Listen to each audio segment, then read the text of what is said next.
Okay, now we're going to move on to the fifth most common cause of startup failures. We've covered a large percentage of what causes failures, and that is to do with prices and cost issues. This represented about 18% of the failure cases in the CB Insights research. The price for the product or service offered by a startup pays for the cost. So I think we should concentrate here on pricing rather than cost. And there's some interesting research that helps us in understanding this. According to Sikawa Capital, in a leading venture capital company in Silicon Valley, pricing it's as much an art as it is a science, and one that relies as much on marketing and psychology as it does on classical economics. And maybe you remember earlier we had a discussion about economics. And try to keep in mind that setting the price is one of the most important decisions a startup can make. It involves economics, but also it involves a lot of psychology. That's important to remember. And according to Professor Michael Deering at Stanford University, pricing is really not a math problem. In fact, it's a judgment problem. And Deering says that rather than focusing on your cost of your product, startups should think deeply about the value. And to emphasize that point, Deering always asks people, why do most people think if they pay $50 for a bottle of wine, it's a better wine? Deering says they think it's better because they perceive some extra value in the price of that $50 bottle of wine. And for a startup, one way to deal with this different ways that customers perceive value is to understand it better. But please remember that too many choices can also confuse customers. And we discussed in the economic session irrational behavior and behavioral economics. Dan Early in the United States writes a lot about that. And that reminded me, and this reminds me of the time when my family immigrated to the U.S. from Ireland. We were just small kids, and in Ireland it was common to have 3 flavors of ice cream to choose from. But in the U.S. they had 32 flavors.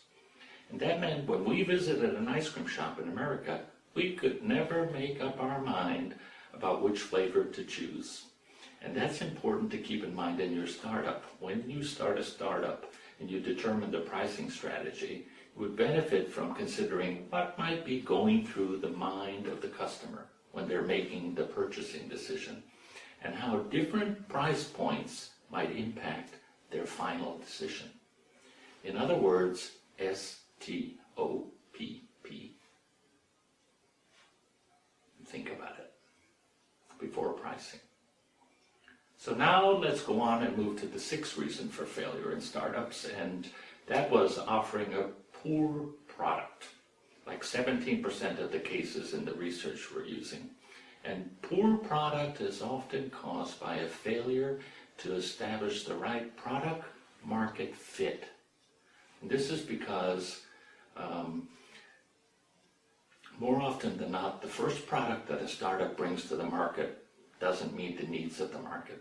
As a matter of fact, in most cases, multiple changes are needed to get the right product market fit. But unfortunately, in most startups, the founding team does not do enough homework. And because of that, they don't validate the idea with real customers. Somehow they're afraid to get out of the office and talk to customers. And that's too bad. So always remember that. Get out of the office. The 7th reason for failure had to do with the business model. And that represented about, I think it was 17% of the failure cases. Unfortunately, it's not uncommon for startup founders to make false assumptions in thinking that customers are going to knock down the door to buy their product. But I'm sorry to say it, but that is rarely the case. And this is because more often than not, it's very, very, and I say again, very expensive to attract and retain customers. And sooner rather than later, almost every startup founder discovers that the cost of acquiring a customer, or the CAC, is higher than the lifetime value of that customer, or LTV. Now, the term startup business model sounds very fancy, maybe too complicated, but basically what that means is how a startup will, even at scale, acquire customers. And the business model decides how the startup will produce or monetize, in startup languages, monetize those customers at a higher level than the CAC, cost of acquiring the customer.